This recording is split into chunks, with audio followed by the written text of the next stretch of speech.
Alright, so I took a bit of a break to work out these next couple of videos, but I'm back and I'm going to kick off a series of videos focused on subgenre discussion in metal. Now I want to start from the very beginning.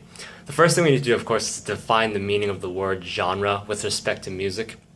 To me, a genre refers to a style of music that contains elements and characteristics that are fundamentally distinct from the music preceding it. It's a lot of things to take in, but I'm going to try and explain it part by part. These elements and characteristics, they should be identifiable by sound, so I'm going to ignore other more arbitrary distinctions like image. For example, I wouldn't refer to Merciful Fate as a black metal band just because King Diamond inspired the use of corpse paint in the Norwegian black metal scene, but at the time of this video they are listed on Wikipedia as black metal, which I think is a joke, and it's partially my motivation for making these videos in the first place. So by this definition, a subgenre is then a subcategory of music that's distinct from other styles within the same genre. They share enough characteristics with the mother genre to be considered in the same family, but they contain distinguishable elements that warrant classification into its own subgenre. One of the points I want to make over the course of this series is that subgenres typically develop from the music preceding it. Music progresses over time, which allows for variations in sound within one subgenre. And little changes here and there, they don't necessarily create something new. But as the subgenre continues to develop, the changes add up, and eventually we reach a point where newer music begins to lose its resemblance to the older styles. If we do a good job defining subgenres in a clear and consistent manner, we should be able to pinpoint the moment that a subgenre becomes distinguishable.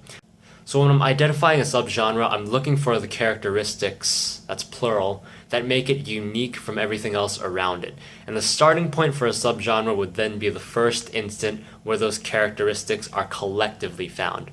So the question for this video is this: when did metal become metal? The precursor to metal was psychedelic blues in the late 60s. This was kind of upbeat sounding, flower power, hippie music. For example, Blue Cheer, Iron Butterfly, and a band from Birmingham, England called Earth.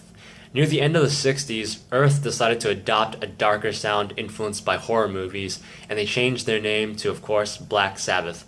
For reasons that may or may not have been related to Tony Iommi's hand injury, they played their music at slower tempos, stuck with power chords, and they wrote most of their songs in minor scale, would have been pentatonic, minor scale, blues music.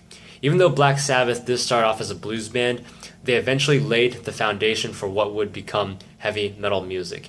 The thing about heavy metal is that it was fundamentally distinct from everything else that was going on at the time. It was still based on the blues, but it was starting to become a bit more than that.